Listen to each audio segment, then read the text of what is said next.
That was a short announcement. And now we go to the first presentation, which is a new era of decentralized self-organizing wireless network. Kirill Lukonin, please welcome.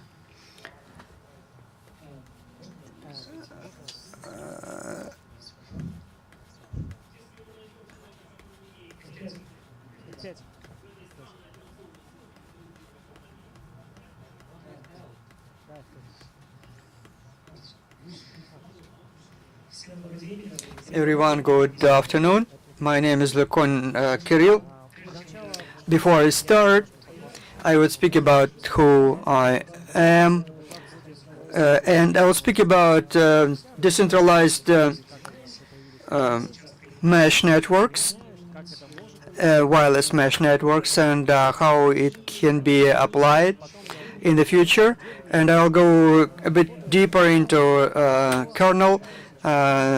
I would review one protocol that I currently deal with and love it. Why I have selected this abbreviation WMN, because it is not always by wireless networks meant that it is decentralized network, and that's why I decided to use additional word to define that this is decentralized. And also MANET network, for example, is not always managing traffic, is not always a mesh. A node, a net is, in other words, and you need to manage traffic. That's why I decided to call it WMN, the network that we will be talking about. If you use Google, you can find additional information about that. Before I go, I also have Wi-Fi Linux Peter mesh possibility to connect to that, and you could try that in the network, a real network, if you connect to that. The number of connections are limited. It all started with DARPA project packet radio, which was to transfer radio packets through a standard internet network in order to provide to the military decentralized mesh network to be resilient in the environment of electronic warfare. And that was quite cool at that time. In the 90s, these technologies were opened up more and more to the civil industry.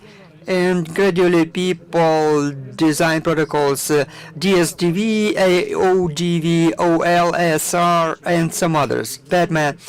Some of them are distance vector protocols, but they all manage traffic in that way.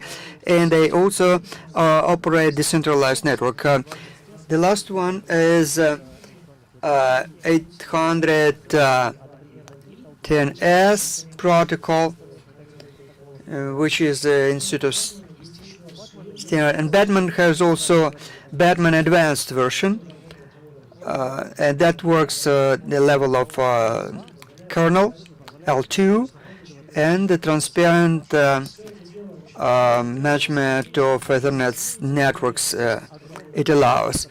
There is also a community for that in GUI, for example, and there is a product Open Chat, Firefunk, and African WUG, and some other experimental protocols are developed by teams. So people are working to make mesh networks function as plug and play, where you could connect other package to that. Self-organization is also demonstrated by Google Loon, which was balloons flying above, providing internet to some remote areas. That's a good project, a very interesting approach. Application of mesh networks in modern day environment. A few more slides about balloon. That is a Google patent with which they patented this technology, how internet can be provided with the help of balloons. We don't need to provide internet to all those points in the ground. We can provide it in one point and then cover a considerable area with the help of balloon. and that will be a decentralized network which keeps moving, changing location because it's wireless. It can be also applied to managing traffic, road traffic. There are now projects, driverless vehicles. There's a master and slave vehicles, where a group of vehicles are asked to follow a lead master with a driver, or some of them are independently functioning. And you can also manage bottlenecks in traffic. This is also applicable quite well in remote areas, like you see here, far away in the countryside, village maybe, or even more remote, where to bring wires is rather difficult, and also to put up towers is also problematic. In Africa, for example, there is a problem with static in storms, and equipment is destroyed by sun irradiation and other factors. And this type of networks will be very useful, sort of must-have for such environment, for such terrain. And also, you probably noticed that sometimes in certain rooms, Wi-Fi is not reaching the opposite side. 130 square meters. Do you have apartments here? Well, there are such apartments actually, and then it's difficult to use Wi-Fi, ordinary Wi-Fi, with the help of mesh network. If you install a number of additional sensors, so you can expand L2 segment covering the whole area, and then you have good access in any point of your huge apartment. Or if we speak about big malls, supermarkets, where to do wiring is too expensive, or nobody would allow to really drill holes in that, this wireless solution is more applicable. I had also another picture of a boat, which is a huge boat, where such net could also be deployed. Also, in quarries and some other industrial objects, this network can help manage, for example, a fleet of trucks, heavy-duty trucks, like you see here. In this way, we can provide good communication in various difficult conditions. This is a slide from Amazon. Who of you operated quadrocopter? Quadrocopter can be easily connected to a network and managed by a number of hubs. With the hubs, we can transfer commands and also cover larger distances compared to usual remote control. And because the command can be retranslated through a number of copters to the most remote one, with a standard control, remote control, you cannot achieve that. And there are also industrial mesh networks which allow to transfer commands to the center from very remote sensors, so the information can be received and it works already. It's not advertisement, it's already operational. What it tells us about is that mesh networks are already part of our life. They enter our lives, we'll have to deal with them. Now, the protocol I love dearly is Batman Advanced Protocol. It works on L2 level. This is a hybrid protocol. It's slightly different from all the rest because it's using segmented principles, spontaneous, indirect interaction first studied in ants, in termites. It looks like the behavior of live objects. They are exchanging brief messages, and each node knows all the neighbors, but not anything else further away from this network. It doesn't calculate anything and doesn't store a lot of information about the network. So you can work on it very fast. It has got a wonderful thing, network coding. Anyone heard about it? Cool. So network coding, using XOR mathematical operation. There is node 1, node 2, node S between. They convey traffic in between. We have got several operations, A, then B, then S. Passes on to 1 and B to 2. It takes up 2 iterations. If A and B quarreling, both nodes know that they will receive aggregated package. When they receive it, node 1 will receive packet B, and the node B packet A. For one iteration, they receive 2 packets. Ideally, that increases capacity by 30%, and it's pure mathematics. We're not losing anything, but we just slightly increase the likelihood of package lost. It's supported by client roaming service. You may have worked with Tesca. You were doing building controllers. Yes, there are some guys here. Tesca's have got very blunt points. All the decisions are done by one controller at Cisco, and here it's done at the level of protocol.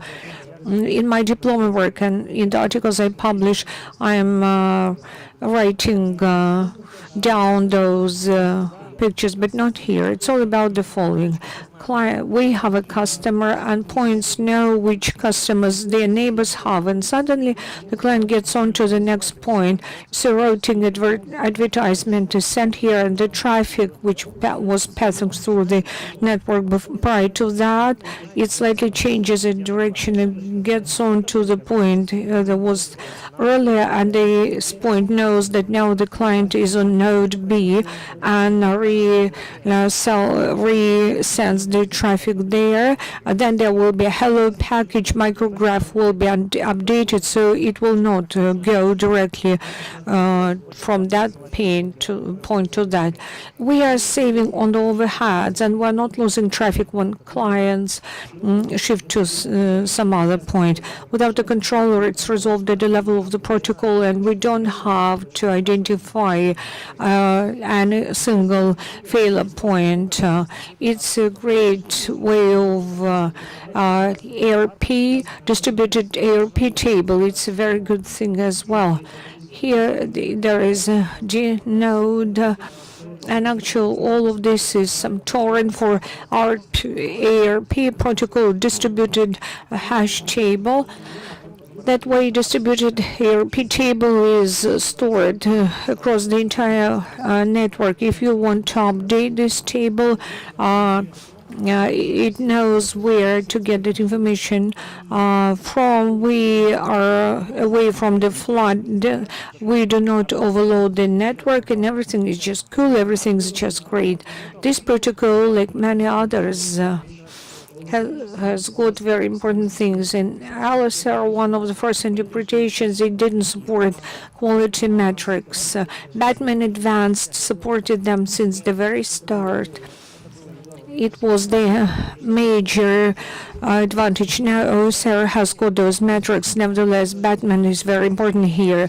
Gimmick is that it tries to change the channel quality. Also, it has got hop penalty, and they are about sending traffic both ways, selecting optimal routes, and it measures the number of hops and throughput capacity, and it optimizes the traffic. It supports wireless LANs. Before in SPS we were setting it and sharing it over SAN, so we were trying to optimize, but here we can divide it into WLANs and to have segments at 2 levels. It can have Wi-Fi and Ethernet connection.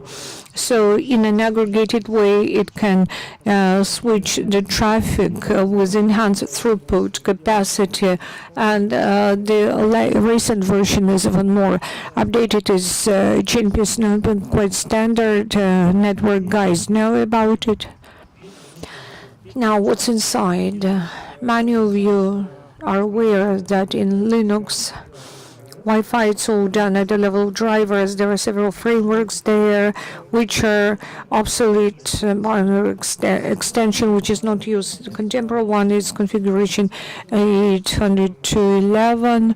That is a very good configuration. All the contemporary Linux Wi-Fi model drivers are done like that. MAC level is identified into software part in them, and that way all the manipulations with MAC addresses and all the MAC level is done at the level of processes. That was my brief remark.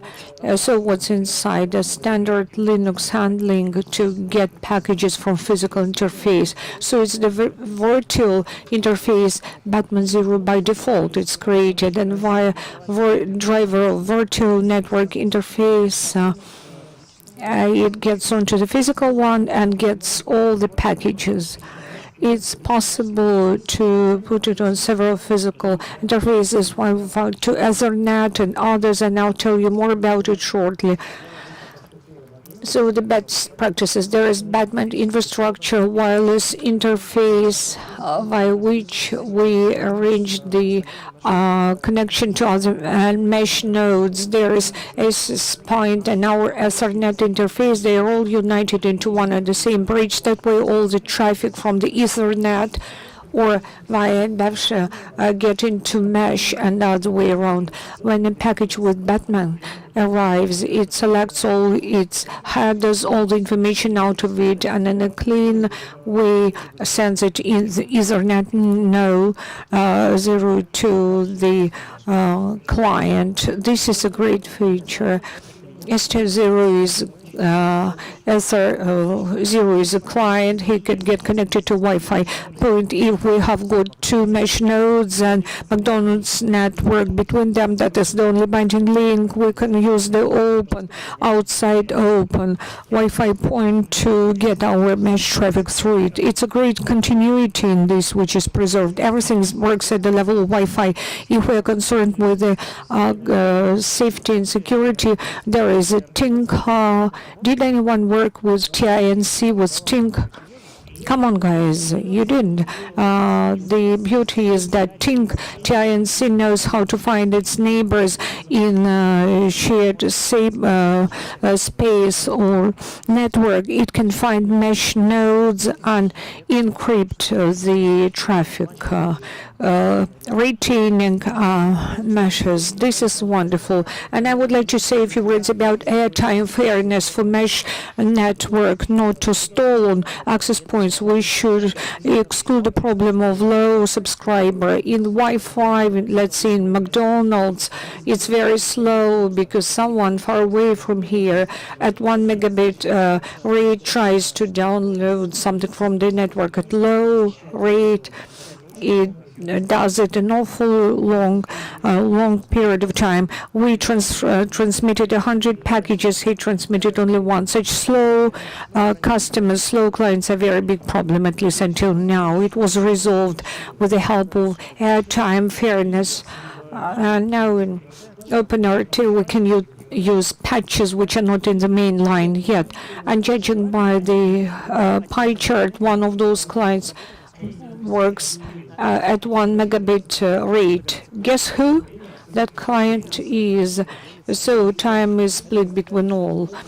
This device works differently with queues. For each client, there is their own queue in cookie down mode, so everything is split equally. That excludes the problem of slow subscriber, and now mesh will not slow down. About drivers now, I have been dealing with that for a couple of years. 9K works in a wonderful way. If we have the old chips, they will work in a very good way, very smoothly. since the time from Mad Wi-Fi design, all the patches, all the fascinating technologies first go into this driver. If you have got MediaTek device, it will be NT76 driver. It does not support at one network interface, at one gateway, at work and as point. So you'll have to somehow cope with that, or to transmit traffic from the Ethernet, and you don't need this Wi-Fi point on the same Wi-Fi chip. Now about bad news.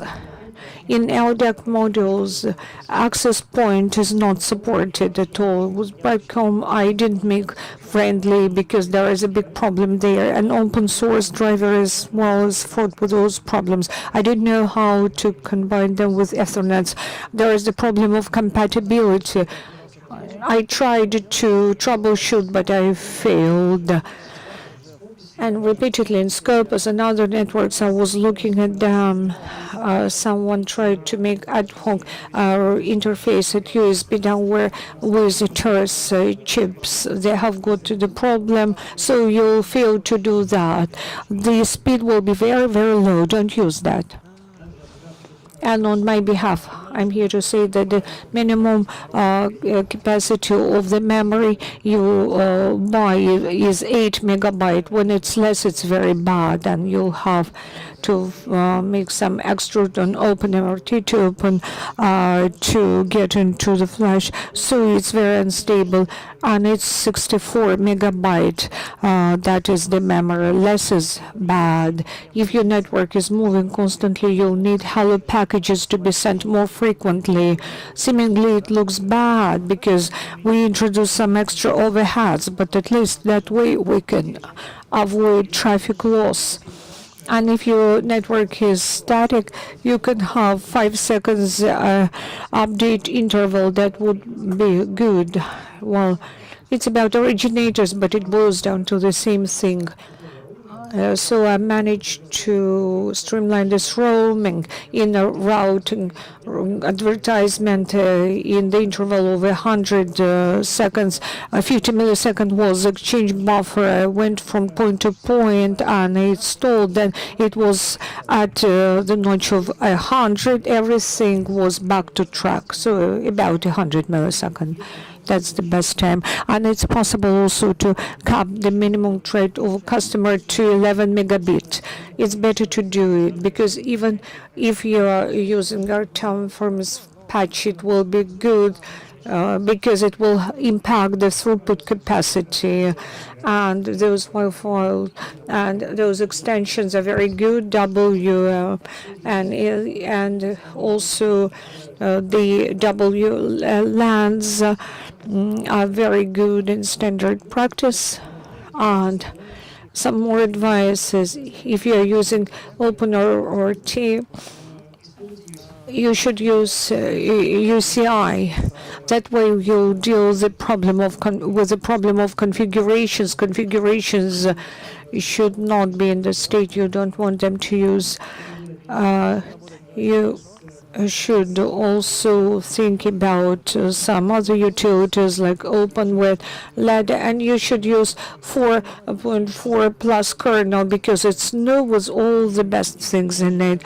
And also it's very important if you download the Git and compile it to yourself. It's a standard open source. It's not difficult to compile it. As interesting resources for you to get information in mesh networks is those open mesh with clouds, and you'll find the information about Airtime Fairness patches there. And it's important for us, for you to figure out your driver, your access point, chip version. You can check it out. All the information will be there about the driver version, different modes and regimes connected, what it supports, and to make a decision how you are going to build your mesh network if you want it. Thank you very much. I'm ready to answer your questions, if any.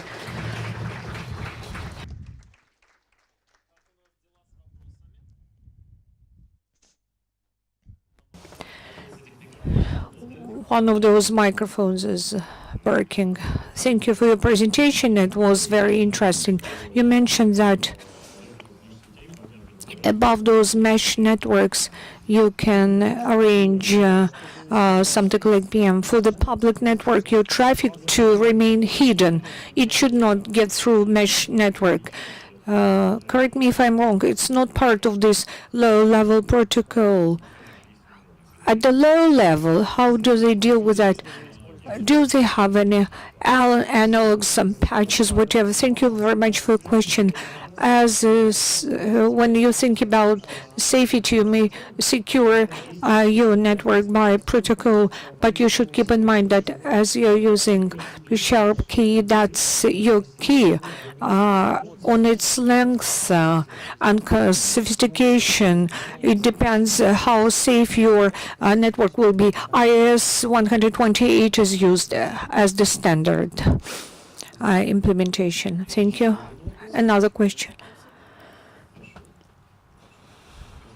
Thank you for your presentation. I didn't quite understand how you exercise the connection between the 2 points via public Wi-Fi.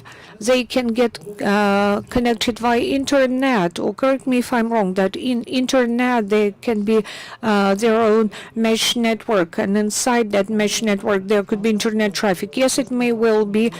For Batman, it's not important what kind of L2 link or channel you have. Via internet, you may just use some interface on the mesh, so it will be transmitting traffic there, no matter whether it's via internet or not. If it's measuring the throughput capacity reduction from time to time.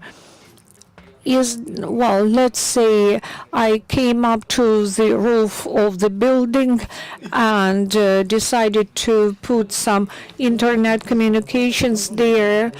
Well, I don't know. It depends. It depends on the person. Or is it a private mesh, so it's possible in the exhibition center or on board a ship to make this internet? Or this mesh is global? Is there any global mesh network in Russia? Well, maybe it is, but these are not public mesh networks. It depends on your scenario. If your scenario is to build Batman network and put it, let's say, to Ukraine in a safer way, no one would notice it. You may do that.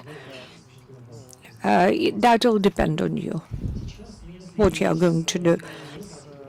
From my practice using CGNA DNS, it's not from within the framework of my presentation, but there are some.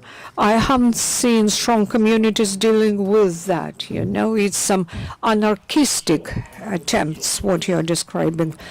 We have another question. Microphone, please. Thank you for your presentation. I have a question about the details. L2 frame comes along in this interface. There is some other interface and some other point, 2 computers in the network. How do they know that they are part of mesh network? If that driver strips all the information about the network, that is, it introduces the frames, Wi-Fi. How are they going to identify each other, to find each other? In the case you are describing, you have the ability to get connected via network bridge, and that way all the information will be cut off, will be stripped. Or it's possible to get connected via handler. In that case, the information will be stored. It will be retained and stored. Here you can see this dotted line. That's bridge interface. And that way, information via stay 0 Batman information will go to the network. So that will be concealed, if necessary, through a VPN connection. If this interface was here, then information would be stripped, and this is here instead, and it directly works with mesh, thanks to that. Okay. I am not asking about technical aspect, but if I would like to create a mesh network, for example, at a party or something, and and not OpenVRT, but can I base it on Android, on iOS, or iPad? Open up such network or mesh network, or connect this client to mesh network, or is specialized on equipment can do that? Thank you for your question. If you would like to have network L2 level, iPhone or any other similar device cannot do it. It's only for Linux. And if you have Android, theoretically you can do Batman Advanced sample for that particular Android device. I don't know how much you have to reconfigure for that Android kernel, but theoretically it is possible. Ready solutions are not available. There is open only for VRT, quick Wi-Fi, quick mesh project it is called, and this is loaded on also there is Batman support in Linux, Batman Advanced is called, and there's two protocols. You will have to find appropriate ones. Question. Can you show demo network that you deployed here? How we could make use of that? Yeah, I have some minutes, right? Yes. And then I can explain. You have connected to Peter Mesh, I call it, available in this room. You tried. Okay, you tried to connect to that. There is nothing special. I just integrated it into standard LUC interface, and in real life, the graph of the network looks like this. It's probably updated recently. Don't be afraid if you feel some discrepancies, especially in the beginning when you try to connect it. I think quite a lot of people connected because it looks like that from the graph. There is limit set for 20 clients, maximum connections. This is not spoken into the microphone. It can understand that it's ad hoc networking, and here now you can see the graph. This is our mesh deployed here in the room, and it's VGS library. It's Batman? Yes, it's Batman flying, yes. 3 routers you can see here, 1, 2, 3, and points or nodes.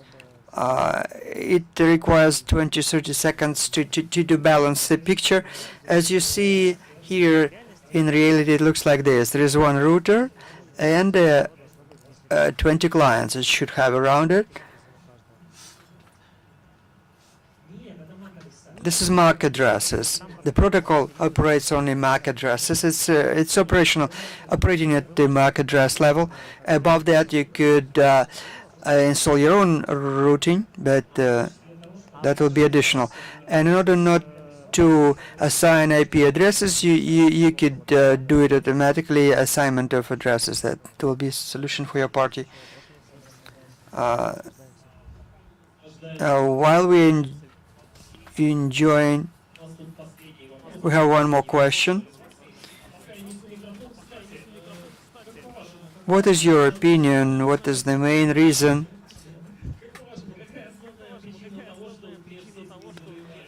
that mesh networks are not that popular yet in the world, not conquered, so to say, in considerable volume? That is not in demand. There is no demand for that, or it is difficult to find devices which could operate in that network, that you cannot easily install it and use an Android device or whatever. What is the limiting factor for the distribution? I think the second option is more likely. Limiting factor, it's a narrow segment of technology for a narrow segment of specialists, because specialists in Wi-Fi networks in particular, if applied to Linux, and in those among those who know about mesh type of networks, even fewer people. That is the reason, limiting factor. I'd like to also show you that this could be used as plug-and-play network solution. And I think this is a gap which can be filled in with this mesh network. How Batman frame looks like, what it consists of. I can draw. I have a possibility here to use this flip chart.